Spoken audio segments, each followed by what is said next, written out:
नमस्कार दोस्तों, आप सभी लोगों का एचपी पाठशाला पर स्वागत है। हम सभी लोग सॉइल साइंस के अंतर्गत मृदा सर्वेक्षण, मृदा नमूना लेने की विधि तथा मृदा संरक्षण की तकनीकों के बारे में बात कर रहे हैं। तो इसकी 2 क्लासेस हो चुकी हैं और हम आज इसके आगे बात करेंगे। अच्छा, इस क्लासेस समाप्त होने के बाद इसकी जो PDF है वो टेलीग्राम पर आप लोगों को मिलेगी। तो जिन लोगों ने ज्वाइन नहीं करा है वो लोग ज्वाइन कर लें। तो खैर बात करते हैं अपनी क्लास के बारे में। जहाँ तक हम लोगों ने पढ़ लिया था उसके आगे से आज हम सभी लोग पढ़ेंगे। तो रिमोट सेंसिंग से पढ़ेंगे हम सभी लोग। भूसांख्यिकी ये हमारा यहाँ से टॉपिक रहेगा आज का। तो बाकी आप पीछे का हम सभी लोग अच्छे से पढ़ चुके हैं, तो आप पूर्व के लेक्चर को देखिए। तो भूसांख्यिकी क्या है, इम्पोर्टेंट है, इसको याद भी रखना है। स्थानिक सहसंबंधों का विश्लेषण करने और मृदा गुणों के स्थानिक वितरण का अनुमान लगाने के लिए सांख्यिकी विधियों का उपयोग करना। इसमें क्रिकिंग और सह क्रिकिंग जैसे तकनीकें शामिल होती हैं। तो आपसे यह पूछा जा सकता है कि क्रिकिंग और सह क्रिकिंग जैसी तकनीकें किस में शामिल हो सकती हैं, तो भूसांख्यिकी में शामिल होंगी। अच्छा, इससे पहले थोड़ा इसको समझ लें, डिजिटल मृदा मानचित्र ये क्या है। तो यहाँ पर सांख्यिकी का उल्लेख किया गया है। तो सांख्यिकी और भूसांख्यिकी तकनीकों का उपयोग करके जो सांख्यिकी और भूसांख्यिकी से संबंधित जो भी तकनीकें हैं उनका इस्तेमाल करने के बाद मृदा गुणों की क्या करी जाती है, भविष्यवाणी करी जाती है और मानचित्र करना शामिल होता है। किसमें शामिल होता है, डिजिटल मृदा मानचित्र के अंतर्गत शामिल होता है।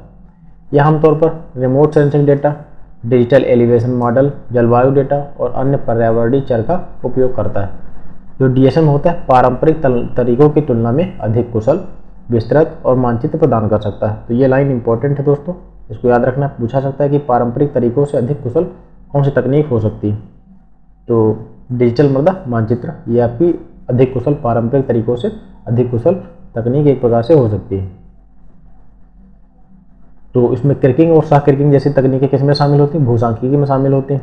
रिमोट सेंसिंग क्या होता है, तो पृथ्वी की सतह से परावर्तित या उत्सर्जित ऊर्जा को मापने वाले सेंसर का उपयोग करके मिट्टी के बारे में जानकारी एकत्र करना क्या कहलाता है, रिमोट सेंसिंग कहलाता है। ठीक है, तो रिमोट सेंसिंग का तात्पर्य क्या होता है कि जो पृथ्वी की सतह से परावर्तित या उत्सर्जित ऊर्जा को मापने वाले जो सेंसर होते हैं उनका इस्तेमाल करा जाता है और मिट्टी के बारे में जानकारी कलेक्ट की जाती है।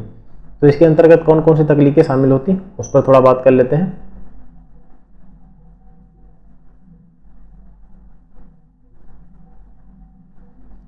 अच्छा, आगे बढ़ने से पहले थोड़ा दोस्तों कुछ, हालांकि हमने पीछे पढ़ लिया है लेकिन ज़रूरी है कि आप उन चीज़ों पर थोड़ा और अच्छे से नज़र बनाएं क्योंकि इंपॉर्टेंट है, तो उसको मैं बता देता हूं आपको।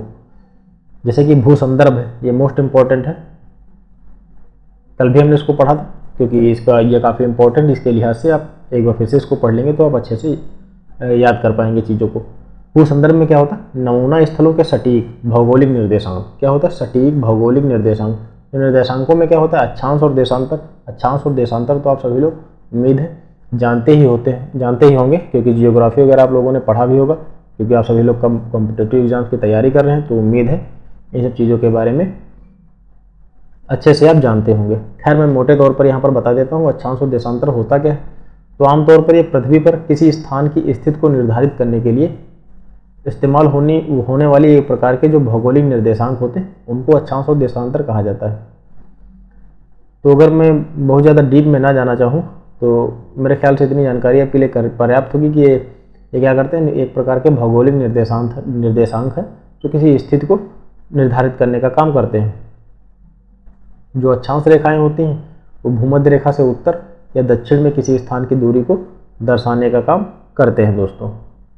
और जो देशांतर होते हैं वो उत्तरी ध्रुव से लेकर के दक्षिणी ध्रुव तक खींची जाती है। जो आपका ये उत्तरी ध्रुव होता है वहाँ से लेकर के दक्षिणी ध्रुव तक खींची जाती है और प्रधान मध्याह्न रेखा 0 डिग्री से पूर्व या पश्चिम से किसी स्थान की दूरी को दर्शाता है। तो उम्मीद है आप चीज़ों को समझ पाए होंगे। खैर हमारा टॉपिक है नहीं अक्षांश देशांतर, तो इसमें ज़्यादा डीप में पढ़ने की कोई ज़रूरत है नहीं, इतना पर्याप्त रहेगा। तो इनको क्या करता है, नमूना स्थलों को सटीक भौगोलिक निर्देशांक रिकॉर्ड करने का काम करता है। आमतौर पर GPS उपकरणों का इस्तेमाल इसमें किया जाता है। तो इसको आपको अच्छे से याद रखना है कि अगर भौगोलिक निर्देशांकों के बारे में बात होगी तो किसका उल्लेख किया जाएगा, अक्षांश और देशांतर चीज़ें इसमें शामिल होंगी, इसमें भू संदर्भ के अंतर्गत शामिल होंगी। मृदा मानचित्रण का तात्पर्य क्या होता है, जो सॉइल मैपिंग होती है उससे क्या क्या तात्पर्य है। तो इसकी अगर हम बात करें, यह आमतौर पर क्या करता है, विभिन्न प्रकार की मिट्टी की स्थानिक वितरण, विभिन्न प्रकार के मिट्टी की स्थानिक वितरण का प्रतिनिधित्व करने वाली मानचित्र बनाने की प्रक्रिया है। इसमें क्या क्या शामिल होता है, इसमें पारंपरिक मृदा मानचित्रण होता है। तो इसको अगर अच्छे से ध्यान से देखें तो ये क्या कह रहा है कि विभिन्न प्रकार की मिट्टी के स्थानिक वितरण। तो मिट्टी के स्थानिक वितरण का तात्पर्य है कि कहाँ पर कौन से इलाके में किस प्रकार की मिट्टी पाई जाती है। आमतौर पर इसमें इन चीज़ों को शामिल किया जाता है। जैसे अगर हम समझने की बात करें तो मैं आपको एक चित्र के माध्यम से बताया दे रहा हूँ कि इसका तात्पर्य क्या हो सकता है। जैसे कि ये हमारा भारत का नक्शा है, अगर हम बात कर लें, कल भी हमने इस पर बात करी थी क्योंकि ये ज़्यादा इम्पोर्टेंट है दोस्तों, तो इसके लिहाज से रिवीजन भी हो जाएगा आपका और आप अच्छे से चीज़ों को समझ भी पाएंगे। तो ये हमारा क्या हो गया दोस्तों, भारत का नक्शा हो गया। मैं इसको बनाने की कोशिश कर रहा हूँ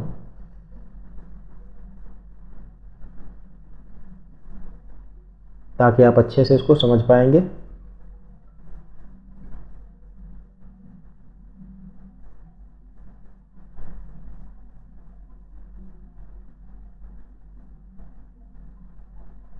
ये हमारा नेपाल के आसपास का इलाका हो गया।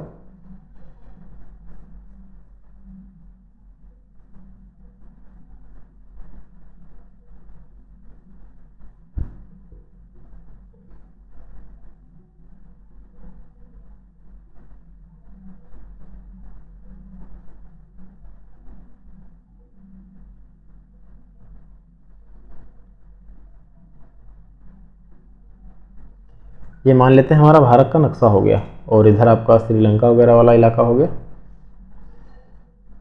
तो इसमें कह रहा है कि मिट्टी की स्थानिक वितरण का प्रतिनिधित्व। तो इसका तात्पर्य है कि मान लीजिए अगर आपको मिट्टी के स्थानिक वितरण को समझना है तो जैसे कि जो दक्षिणी इलाके हैं, आमतौर पर इधर दोस्तों क्या होता है, जैसे महाराष्ट्र, मध्य प्रदेश, तमिलनाडु जैसे जो इलाके हैं, इनमें काली मिट्टी का विस्तार हमें देखने को मिलता है। तो जो ये इलाके हैं, इसमें इन इलाकों में काली मिट्टी का हमें विस्तार देखने को मिलता है। स्थानिक वितरण की बात की जा रही है। वहीं अगर हम राजस्थानी वाले इलाकों की बात करें तो इधर क्या होता है दोस्तों, इधर बलुई मिट्टी का हमें विस्तार देखने को मिलता है, रेतीली मिट्टी अधिकतर, ठीक है। शुष्क मर्दशुष्क इलाकों में क्या होता है, रेतीली मिट्टी का हमें विस्तार देखने को मिलता है। वही जो मध्य मैदानी भाग, वहाँ पर जलोढ़ मिट्टी, आमतौर पर जलोढ़ मिट्टी हमें देखने को मिलती है। किस प्रकार की मिट्टी देखने को मिलती है, तो ये वाला इलाका जो है जलोढ़ मिट्टी का हो सकता है। ये समझने के लिहाज से है, मैं बता रहा हूँ कि इसका तात्पर्य क्या हो सकता है। और जो आपके पठारी पर्वतीय इलाके हैं, जो पूर्वोत्तर इलाके हैं, वहाँ पर क्या होता है, वहाँ पर कंकड़, जैसे हिमालय के तलछटी वगैरह इलाकों की अगर हम बात करेंगे तो वहाँ पर क्या होगा दोस्तों, वहाँ पर कंकड़ पथरीली मिट्टी देखने को मिलेगी हमें। कंकड़ से युक्त, पत्थर से युक्त मिट्टी हमें देखने को मिल सकती है। तो अगर इसकी हम बात करें, ये हमारी काली मिट्टी और इधर लाल मिट्टी का विस्तार भी देखने को हमें मिलता है, ठीक है। इन इलाकों में लाल मिट्टी का विस्तार भी हमें देखने को मिलता है। तो आमतौर पर कहने का तात्पर्य यही कि जो मृदा मानचित्रण है, यह क्या करता है, विभिन्न प्रकार की मिट्टी के स्थानिक वितरण का प्रतिनिधित्व करने वाली मानचित्र बनाने की प्रक्रिया इसमें शामिल होती है। तो आपको ऐसा ये प्रक्रिया पूरी करनी होती है। आपको दिखाना होता है कि भौगोलिक एरिया में किस प्रकार की कहाँ पर मिट्टी पाई जाती है। यह सभी आपको मैप के जरिए दिखाना होता है सर्वे में, ठीक है। पारंपरिक मृदा चित्रण, मिट्टी के प्रकारों की सीमाओं को निर्धारित करने के लिए क्षेत्रों का अवलोकन करना और हवाई तस्वीरों या स्थलाकृ मानचित्रों का इस्तेमाल करना। जिन इलाकों में जाना थोड़ा दुर्लभ होता है, वहाँ पर हवाई तस्वीरों का इस्तेमाल किया जाता है। जैसे किसी ड्रोन के सहारे क्या करा गया, उसका फोटो वगैरह इमेज ले लिया गया, तो उससे थोड़ा पहचान परख की गई वहाँ पर किस प्रकार की मिट्टी पाई जा सकती है। या क्षेत्रों का अवलोकन करना हो गया। डिजिटल मृदा मानचित्र में बता ही चुका हूँ। भूसांख्यिकी में पेर्किंग और सांख्यिकीकरण जैसी तकनीकें शामिल होती हैं, इसको ये कीवर्ड याद रखने हैं दोस्तों। और रिमोट सेंसिंग में पृथ्वी की सतह से परावर्तित या उत्सर्जित ऊर्जा को मापने वाले सेंसर का उपयोग करके मिट्टी के बारे में, ये हमारा अगला बिंदु है, नंबर 3 है, ठीक है, नंबर 3 है। अब इसमें कौन कौन से बिंदु, जैसे रिमोट सेंसिंग के अंतर्गत क्या क्या है, हवाई फोटोग्राफी हो गई, उपग्रह इमेजरी हो गई, लिडार हो गया। तो हवाई फोटोग्राफी की अगर हम बात करें, विभिन्न प्रकार की मिट्टी और उनकी सीमाओं की पहचान करने के लिए हवाई जहाज़ों या ड्रोन से ली गई तस्वीरें। तो अभी हमने बताया कि जैसे जो अगर हम पूर्वोत्तर इलाके बात करें, मेघालय, असम या जम्मू कश्मीर के कुछ ऐसे इलाके जहाँ पर जाना थोड़ा दुर्लभ हो सकता है, वहाँ पर क्या होता है, हवाई फोटोग्राफी तकनीक का इस्तेमाल किया जाता है। तो इसमें क्या होता है कि मिट्टी और उनकी सीमाओं की पहचान करने के लिए जहाज़ों या हवाई जहाज़ होते हैं इस्तेमाल किए गए या फिर ड्रोन इस्तेमाल किए गए, तो इनसे जो इस्तेमाल की जाने वाली तस्वीरें ली जाती हैं। उपग्रह इमेजरी का इस्तेमाल, जैसे बड़े क्षेत्रों की मिट्टी की विशेषताओं की निगरानी के लिए आमतौर पर उपग्रहों से डेटा प्राप्त करना होता है। जो काफ़ी बड़े एरिया होते हैं तो उससे सैटेलाइट वगैरह का इस्तेमाल करके भी डेटा प्राप्त किया जाता है। जैसे कि कभी कभी आप देखते होंगे कि नासा के द्वारा या कोई हमारी इंडियन स्पेस एजेंसी के द्वारा कोई सैटेलाइट इस्तेमाल करके जब कोई कहीं चंद्रमा या मंगल ग्रह पर कोई भी सैटेलाइट भेजी, मतलब कोई भी अगर हमारा स्पेस यान जाता है वहाँ पर, तो क्या करता है, कुछ फ़ोटोज़ वगैरह खींच करके भेजता है। या फिर मौसम की निगरानी से संबंधित या कुछ भी आंकड़े कलेक्ट करने होते हैं तो इस प्रकार की उपग्रह इमेजरी का इस्तेमाल किया जाता है। तो बड़े क्षेत्रों की मिट्टी की विशेषताओं की निगरानी के लिए उपग्रहों से प्राप्त डेटा विभिन्न स्पेक्ट्रल बैंड, मिट्टी की नमी, कार्बनिक पदार्थ सामग्री, खनिज संरचना जैसी विभिन्न मिट्टी की विशेषताओं के बारे में जानकारी प्रदान कर सकते हैं। तो इसमें कई प्रकार की चीज़ें होती हैं, जैसे कार्बनिक पदार्थ की जानकारी हमें करना है, खनिज संरचना कैसी है, या कोई भी मिट्टी की कुछ विशेषताएं कौन कौन सी हो सकती हैं, इन सब के बारे में हमें उपग्रह इमेजरी से जानकारी मिल सकती है। लिडार क्या है, इंपॉर्टेंट है, इसको याद रखना है दोस्तों। मिट्टी की सतह की ऊंचाई की सटीक त्रिआयामी मॉडल बनाने के लिए लेजर स्कैनर का उपयोग करना। तो पहली बात तो त्रिआयामी मॉडल की अगर बात होगी तो लिडार से संबंधित होगा। ये कीवर्ड है, आपको याद रखना है कि मिट्टी की सतह की ऊंचाई, जो मिट्टी है हमारी उसकी सतह, जैसे ये हमारी मिट्टी है दोस्तों, ठीक है, और इसकी ये सतह है, जो इसकी ये सतह है, इसकी ये सतह है, ठीक है। तो कह रहे हैं मिट्टी की सतह की ऊंचाई का सटीक, तो जो ये इसकी ऊंचाई है दोस्तों, मिट्टी की जो सतह की ऊंचाई है उसको क्या करना है, उसका त्रिआयामी मॉडल बनाना है। तो उसके लिए क्या किया जाता है, लेजर स्कैनर का इस्तेमाल किया जाता है। जो लेजर स्कैनर होगा वो चीज़ ऐसे स्कैन कर लेगा, ठीक है, ऐसे स्कैन करता हुआ वो आपको क्या करेगा, ऐसे एक क्या करेगा, वो दे देगा, मोटा मोटी मॉडल दे देगा कि हाँ ये इस प्रकार की चीज़ है, जो मिट्टी के कटाव, जल निकासी पैटर्न को समझने में मदद करती है। तो क्या करेगा, जो ये हमें जो स्कैन करने के बाद जो हमें संरचना प्राप्त होगी वह मिट्टी के कटाव के बारे में बताएगा, यहाँ कहाँ पर कटाव अधिक है या कहाँ पर कम है। जैसे ये इलाका है, मान लीजिए इसका स्कैन किया गया और पानी के चलते ये वाला इलाका अंदर ही अंदर, जैसे क्या होता है, जैसे कि अगर हम बात करें, ये हमारी मिट्टी की सतह है दोस्तों, ठीक है, मान लीजिए हमारी मिट्टी की पूरी सतह है। अब ये सतह हमारी ऐसे हो गई। अब यहाँ पर जो मान लीजिए पानी है, ये हमारा जल है, तो ये जैसे जैसे इसे टकराता रहता है तो क्या करता है ये, अब मान लीजिए हमारी चट्टान ये यहाँ से थी, ये हमारी चट्टान यहाँ से थी, ठीक है, किंतु पानी के टकराव के कारण धीरे धीरे कटान होता गया और ऐसे चला गया। अब इसके नीचे कटान है, पर ऊपर से तो ऐसा लग रहा है कि यह चीज़ बराबर है, ऐसा तो लग रहा है, ऊपर से तो ऐसा ही लग रहा है कि यह बराबर है, किंतु अंदर से कटी हुई है, मिट्टी का अभाव है। तो आप जब लिडार का इस्तेमाल करके त्रिआयामी मॉडल बनाएंगे तो क्या होगा, आपको यह जानकारी हो जाएगी कि मिट्टी का कटाव और जल निकासी पैटर्न किस प्रकार का हो सकता है, जिससे क्या होगा, चीज़ें थोड़ा सुविधाजनक हो जाएंगी।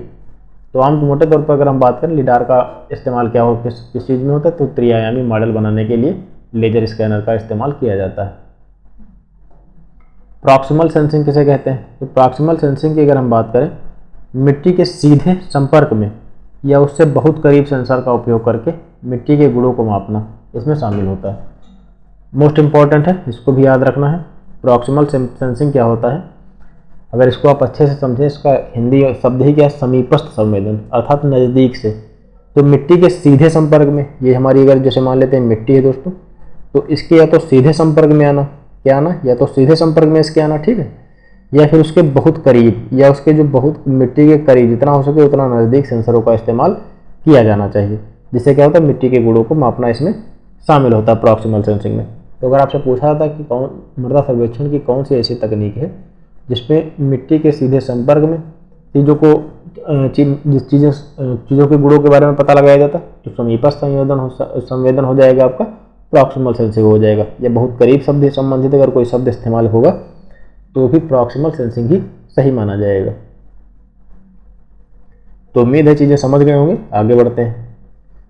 मृदा विद्युत चालकता, soil electrical conductivity, most important है ईसी। मिट्टी में लवणता, नमी, सामग्री, बनावट का अनुमान लगाने के लिए उपकरणों का उपयोग किया जाता है। ठीक है। तो यह भी पूछा था कि मिट्टी में नमी का पता लगाने के लिए किसके इस्तेमाल होता है, तो इलेक्ट्रिक कंडक्टिविटी का इस्तेमाल होता है दोस्तों। मृदा विद्युत चालकता जो होती है वो क्या बताती है, मिट्टी में लवणता की स्थिति क्या है, या सामग्री में नमी कितनी उपस्थित है, या उसका बनावट किस प्रकार का, इससे संबंधित अनुमानों का पता लगाने के लिए विभिन्न प्रकार के उपकरणों का इस्तेमाल कर सकते हैं। विद्युत चुंबकीय प्रेरण जो इलेक्ट्रोमैग्नेटिक इंडक्शन ईएमआई है, ईएमआई क्या है इसके थोड़ा समझ लेते हैं। मिट्टी की विद्युत चालकता को गैर आक्रामक रूप से मापने के लिए उपकरणों का इस्तेमाल किया जाता है। यहाँ पर शब्द थोड़ा ध्यान देने वाला है, गैर आक्रामक, किसकी बात हो रही है, गैर आक्रामक। तो यह इंपॉर्टेंट है, इसको याद रखना है कि विद्युत चुंबकीय प्रेरण जो आपका इलेक्ट्रोमैग्नेटिक इंडक्शन है, जिसे ईएमआई भी कहते हैं, वो क्या करता है, विद्युत चालकता को गैर आक्रामक रूप से मापने के लिए इस्तेमाल होता है। अगर इन दोनों की तुलना करें, मृदा विद्युत चालकता क्या करती, जो आपकी सॉइल इलेक्ट्रिकल कंडक्टिविटी है वो मिट्टी में लवणता, नमी जैसी चीज़ों के बारे में जानकारी प्रदान कर सकती है, जबकि जो आपका इलेक्ट्रोमैग्नेटिक इंडक्शन अर्थात ईएमआई है वो मिट्टी की विद्युत चालकता जो होती है उसको गैर आक्रामक रूप से मापने का काम करता है। तो ये बहुत ही इंपॉर्टेंट है, ये शब्द आपको याद रखना कीवर्ड है कि गैर आक्रामक रूप से अगर पूछा जाए कि विद्युत चालकता कौन सा मापने का काम करेगा, तो विद्युत चुंबकीय प्रेरण करेगा। अगला हमारा है ग्राउंड पेनेट्रिंग रडार, जीपीआर। जीपीआर का फुल फॉर्म क्या है, ग्राउंड पेनेट्रेटिंग रडार। तो मिट्टी की परतों और अंतर्निहित सामग्री की संरचना की कल्पना करने के लिए रेडियो तरंगों का इस्तेमाल किया जाता है। तो इसको ध्यान देने वाली बात है, इससे कई प्रकार से प्रश्न बन सकते हैं। जैसे ऐसे पूछा जा सकता है कि मिट्टी की परतों और अंतर्निहित सामग्री की संरचना, जैसे कि हमारी मिट्टी, जैसे कि हमने जब चट्टानों के बारे में पढ़ा था तो उसमें अवसादी चट्टान, आग्नेय चट्टान और कायांतरित चट्टानों के बारे में बात करी थी। तो अवसादी चट्टानों की अगर आपको बनावट याद होगी, मान लीजिए हमारा कोई चट्टान का संरचना है, ठीक है, जैसे ऐसा समझ लेते हैं कि मान लीजिए हमारी मिट्टी है, ये हमारी क्या है, ये हमारी मिट्टी है, ठीक है, ये हमारा खेत है, इतना मान लेते हैं कि हमारा खेत है। अब हमने एक नमूना कलेक्ट करा इसका ऐसा, या फिर मान लेते हैं कोई ये चट्टान है, ये हमने नमूना कलेक्ट करा, ठीक है। अब अगर इसकी पहचान कैसे करेंगे, कौन सा अवसादी है, कौन सा आग्नेय है, कौन सा आपकी कायांतरित है। तो अगर आप ध्यान से देखेंगे तो हमने जब बताया था उसकी संरचना दिखाई भी थी, इमेज भी लगा था। तो ऐसे अवसादी चट्टानों में संरचनाएं ऐसे होती हैं दोस्तों, जो अवसादी चट्टान होती है उसमें ऐसे होती हैं, ठीक है, चट्टान ऐसे पाई जाती है।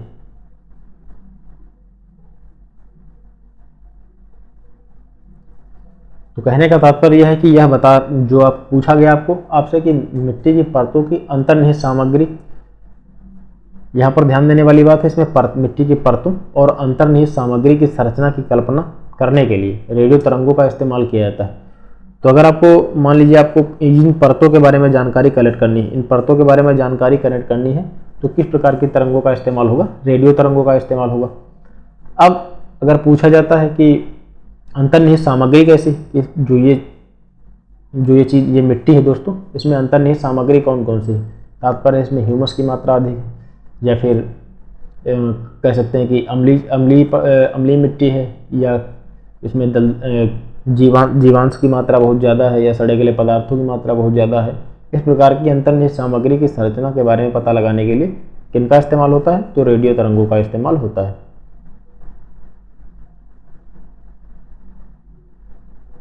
रेडियो तरंगों का इस्तेमाल होगा। अब ये आता किसके अंदर है, तो ग्राउंड पेनेट्रेटिंग रडार। अब इसे ऐसे ही पूछा जा सकता है कि निम्नलिखित में से कौन सा ग्राउंड पेनेट्रेटिंग रडार से संबंधित है। तो मिट्टी की परतों और अंतर्निहित सामग्री की अगर आपको पता लगाना है, उसके बारे में थोड़ा जानकारी कलेक्ट करनी, तो किससे संबंधित होगा, जीपीआर से संबंधित होगा। मोस्ट इंपॉर्टेंट है। अब आप उम्मीद है इसको समझ गए होंगे, तो इसको याद रखेंगे। ऑप्टिकल सेंसर क्या है, अच्छा ये सभी किसके अंतर्गत शामिल है, तो हम क्या पढ़ रहे हैं दोस्तों, ये नंबर 4 है, प्रॉक्सिमल सेंसिंग है। इसमें ये सभी चीज़ें शामिल है। प्रॉक्सिमल सेंसिंग में कौन कौन सी चीज़ें शामिल है, मृदा विद्युत चालकता, soil electrical conductivity, electromagnetic induction अर्थात ईएमआई, ग्राउंड पेनेट्रिंग रडार, और अगला हमारा क्या, ऑप्टिकल सेंसर है। तो ऑप्टिकल सेंसर में क्या होता है, मिट्टी के रंग, कार्बनिक पदार्थ, सामग्री का आकलन करने के लिए स्पेक्ट्रोफोटोमीटर जैसे उपकरणों का इस्तेमाल होता है। तो जो स्पेक्ट्रोफोटोमीटर है उस जैसे उपकरणों का इस्तेमाल करना किसमें शामिल होता है? ऑप्टिकल सेंसर एक प्रकार से कह सकते हैं इसमें शामिल होता है।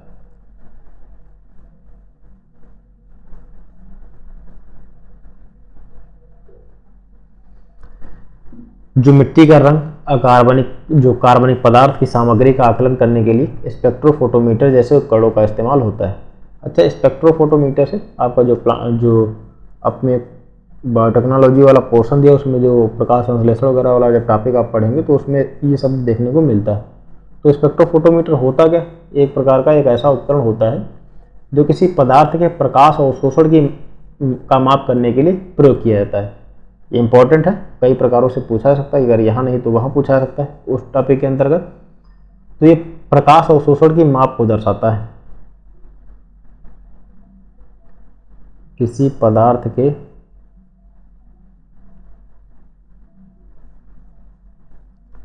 प्रकाश अवशोषण की माप यह बताता है कि उस पदार्थ के द्वारा कितना प्रकाश का अवशोषण किया गया है। तो उम्मीद है दोस्तों यह बिंदु भी आप लोग समझ गए होंगे। आगे हम बढ़ते हैं। हालांकि कई प्रकार के हो सकते हैं, जैसे यूवी स्पेक्ट्रोफोटोमीटर जो होता है तो इसका इस्तेमाल किया जाता है यूवी प्रकाश को मापने के लिए, और जो दृश्य स्पेक्ट्रोफोटोमीटर होता है इसका इस्तेमाल दृश्य प्रकाश को मापने के लिए किया जाता है। खैर यहाँ पर हम टॉपिक अपना सॉइल साइंस पढ़ रहे हैं तो ज़्यादा डीप में नहीं जाएंगे चीज़ों के बारे में, बस अगर कोई बिंदु आता है तो समझते हुए चलेंगे हाँ ये चीज़ क्या है। तो मोस्ट इम्पॉर्टेंट है दोस्तों ग्राउंड पेनिट्रेटिंग रडार, इसको याद रखेंगे कि जब बात होगी मिट्टी की परतों के बारे में और अंतर्निहित सामग्री की संरचना की कल्पना करने के बारे में, तो उसमें रेडियो तरंगों का उपयोग करना होता है और यह किससे संबंधित होता है? जीपीआर से संबंधित होता है। अगला हमारा प्रयोगशाला विश्लेषण। अगला क्या है? प्रयोगशाला विश्लेषण। तो क्षेत्र से एकत्र किए गए मिट्टी के नमूनों पर विभिन्न भौतिक, रासायनिक और जैविक गुणों का निर्धारण करने के लिए प्रयोगशाला में किए गए परीक्षण इसमें शामिल होते हैं। प्रयोगशाला विश्लेषण का तात्पर्य यही है कि प्रयोगशाला में चीज़ों का अध्ययन किया जाना। तो इसमें क्या क्या होता है? मान लीजिए आप किसी खेत की फील्ड की विजिट पर गए तो उससे आपने नमूना कलेक्ट करा। अच्छा, फील्ड विजिट पर गए, आपको मोटिव दिया गया कि आपको ये पता लगाना है कि इस मिट्टी में पोषक तत्वों की कौन कौन से पोषक तत्व हैं जिनकी कमी देखने को मिलती है इसमें उपलब्ध है। तो मान लीजिए एक खेत है तो आप यहाँ से रैंडमली डाटा कलेक्ट करेंगे, यहाँ से आप नमूना लेंगे, यहाँ से लिया, यहाँ से लिया, यहाँ से लिया, फिर इसका क्या करेंगे? लैब में विश्लेषण करेंगे। कहाँ करेंगे? जो प्रयोगशाला में ले जाके इसका क्या करेंगे? विश्लेषण करेंगे दोस्तों। ठीक है, तो वही कह रहा है कि क्षेत्र से एकत्र किए गए मिट्टी के नमूनों पर विभिन्न भौतिक, रासायनिक, जैविक गुणों का निर्धारण करने के लिए प्रयोगशाला में किए गए इसमें परीक्षण शामिल होते हैं। तो परीक्षण कौन कौन से? भौतिक विश्लेषण और रासायनिक विश्लेषण और जैविक विश्लेषण। इनके बारे में बात कर लेते हैं कि पूछा सकता है कि निम्नलिखित में से आपको कोई एक उदाहरण दे दिया गया और आपसे यह पूछ लिया गया कि कौन सा भौतिक विश्लेषण में शामिल है, या ऐसे भी पूछ लिया गया कि निम्नलिखित में से कौन सा भौतिक विश्लेषण का या फिर रासायनिक विश्लेषण का या फिर जैविक विश्लेषण का उदाहरण है। तो इसको समझते हैं थोड़ा। प्रयोगशाला विश्लेषण के अंतर्गत इसको 3 भागों में बांट सकते हैं। किसमें किसमें? पहला हो गया हमारा भौतिक विश्लेषण,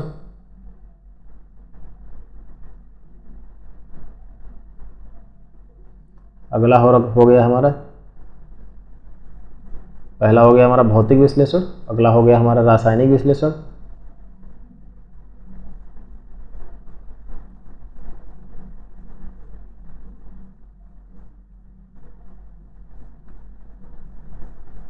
और अगला हो गया हमारा जैविक विश्लेषण।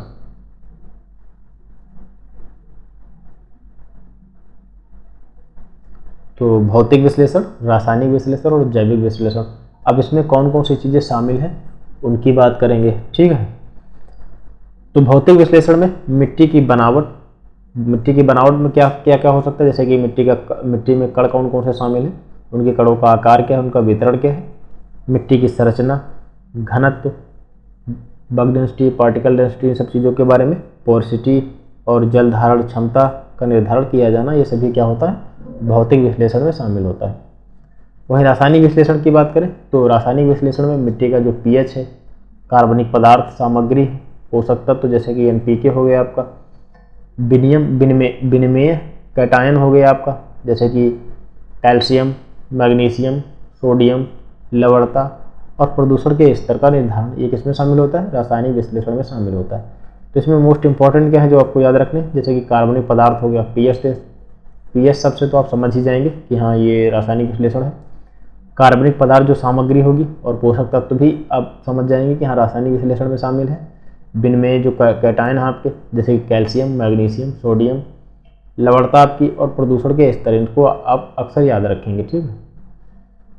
वहीं जैविक विश्लेषण की बात करें तो सूक्ष्म जीवों की जो संख्या है दोस्तों वो किसमें शामिल होगी? जैविक विश्लेषण में शामिल होगी। और जो भी इनके द्वारा जो गतिविधि की जाएगी वह भी जैविक विश्लेषण में शामिल होगी। एंजाइम गतिविधि, कार्बनिक पदार्थ अपघटन, जो इसको थोड़ा अगर ध्यान दें तो ये देखिए क्या दिया गया कि कार्बनिक पदार्थ अपघटन की, ये यहाँ पर साफ दिख नहीं रहा, दर है, दर का आकलन। कार्बनिक पदार्थ अपघटन की दर का आकलन। ध्यान देने वाली बात यह है कि मिट्टी में सूक्ष्म जीवों की संख्या उसको और उनके द्वारा जो भी की जाने वाली गतिविधि है उनकी बात होगी जैविक विश्लेषण में। और एंजाइम गतिविधि, इसमें थोड़ा ध्यान, जो कार्बनिक पदार्थों के अपघटन की जो दर है दोस्तों, क्या दर की बात की जा रही है, जबकि इसमें आप देख सकते हैं कि कार्बनिक पदार्थ वाली जो सामग्री है वो रासायनिक विश्लेषण में आएगी। वहीं जो कार्बनिक पदार्थ अपघटन की दर का आकलन जब किया जाएगा तो जैविक विश्लेषण में किया जाएगा। इसमें कन्फ्यूजन बिल्कुल भी नहीं होना, मैं इसको अलग तरीके से हाईलाइट किया जा रहा हूँ। जैसे कि कार्बनिक पदार्थ की जब बात होगी तो वह किस में आ जाएगा? कार्बनिक पदार्थ से संबंधित जो सामग्री होगी वो आपकी रासायनिक विश्लेषण में आएगी। वहीं कार्बनिक पदार्थों के जो अपघटन की जो दर का आकलन करना होगा वो किस में आएगा? जैविक संश्लेषण में आएगा। तो एक बार फिर से इसको रिपीट कर देता हूँ। भौतिक विश्लेषण में मिट्टी की बनावट, संरचना, घनत्व, रंध्रता, जल धारण क्षमता, और ये जो पोरोसिटी है, ये सबको क्या करना हो, ये इसमें भौतिक विश्लेषण में शामिल होंगे। वहीं रासायनिक विश्लेषण की अगर हम बात करें तो मिट्टी का पीएच, कार्बनिक पदार्थ सामग्री, पोषक तत्व, विनिमय कैटायन, कैल्शियम, मैग्नीशियम, सोडियम, लवणता, प्रदूषण के स्तर, ये सभी क्या है? रासायनिक विश्लेषण में शामिल है। जबकि जैविक विश्लेषण की अगर हम बात करें तो इसमें मिट्टी में सूक्ष्म जीवों की संख्या, गतिविधि, एंजाइम गतिविधि, कार्बनिक पदार्थ अपघटन की दर का आकलन। ध्यान देने वाली बात यही है कि जब बात कार्बनिक पदार्थ अपघटन की दर का आकलन करने से होगा तो वह जैविक विश्लेषण में आएगा, जबकि कार्बनिक पदार्थ सामग्री की बात होगी तो वह रासायनिक विश्लेषण में शामिल होगा। उम्मीद है आप चीज़ों को समझ गए होंगे, इसमें किसी प्रकार का कोई कंफ्यूजन नहीं होगा। तो अब हमारा दोस्तों ये नया टॉपिक है मृदा सर्वेक्षण की विधियाँ। इसमें हम सभी लोग इसको अगले दिन करेंगे। इसकी कई विधियाँ हो सकती हैं, जिसमें मुख्य रूप से दो हो जाएंगी। आपकी फील्ड मेथड हो जाएगी, दूसरी हो जाएगी लेबोरेटरी मेथड अर्थात प्रयोगशाला विधि। फिर इसकी बात कर लेते हैं, जैसे कि क्षेत्र विधि में सीधे खेत से जानकारी, और इसके अंतर्गत ग्रिड सर्वेक्षण, मुक्त सर्वेक्षण, भौगोलिक सर्वेक्षण, प्रोफाइल गड्ढा, बर्मा विधि, पतली दीवार ट्यूब, ये सभी हो जाएंगे। प्रयोगशाला विधियाँ जो नमूना की गहराई से विश्लेषण होता है, उपकरण के आकार का विश्लेषण, पीएच निर्धारण, विद्युत चालकता, कार्बनिक पदार्थ का निर्धारण, पोषक तत्वों का विश्लेषण, कैटायन विनिमय, खनिज विश्लेषण, ये सब चीज़ें हो जाएंगी इसमें। फिर दोस्तों हमारा क्या टॉपिक रहेगा? मृदा सर्वेक्षण में प्रयुक्त महत्वपूर्ण उपकरण रहेगा। तो इसी प्रकार हम सभी लोग पढ़ते रहेंगे और जितना भी ज़रूरी है इससे संबंधित सभी को कवर कर लेंगे अच्छे से, जिससे कोई क्या होगा, कोई आपको दिक्कत नहीं होगी और पूरा हमारा टॉपिक कवर हो जाएगा आसानी से। तो ये तो आप उम्मीद है समझ गए होंगे, इसमें किसी प्रकार का कोई कन्फ्यूजन नहीं होगा। इसको बहुत अच्छे से याद रखेंगे। जब कार्बनिक पदार्थ की बात होगी तो रासायनिक विश्लेषण आएगा, जबकि कार्बनिक पदार्थ अपघटन की दर होगी तो उसके बाद जैविक विश्लेषण में शामिल हो जाएगा। और जीपीआर तकनीक बहुत ही इम्पोर्टेंट है। इसमें मिट्टी की परतों के बारे में और अंतर्निहित सामग्री की संरचना का इस्तेमाल समझने के लिए रेडियो तरंगों का इस्तेमाल किया जाता है। ऑप्टिकल सेंसर में क्या होता है? स्पेक्ट्रोफोटोमीटर जैसे उपकरणों का इस्तेमाल होता है। और जो आपका जो स्पेक्ट्रोफोटोमीटर है वो क्या कर, इसका तात्पर्य क्या होता है? इसका प्रमुख कार्य ये प्लांट फिजियोलॉजी की दृष्टि से काफ़ी इम्पोर्टेंट है। उसमें किसी पदार्थों के प्रकाश के अवशोषण की माप को यह दर्शाने का काम करता है। खासकर इलेक्ट्रोमैग्नेटिक इंडक्शन जिसे EMI कहते हैं, तो यह मृदा की विद्युत चालकता को गैर आक्रामक रूप से मापने के लिए इस्तेमाल होता है। वह जो सॉइल इलेक्ट्रिकल कंडक्टिविटी है वो मिट्टी की लवणता, नमी, सामग्री, बनावट का अनुमान लगाने के लिए उपकरणों का प्रयोग करता है।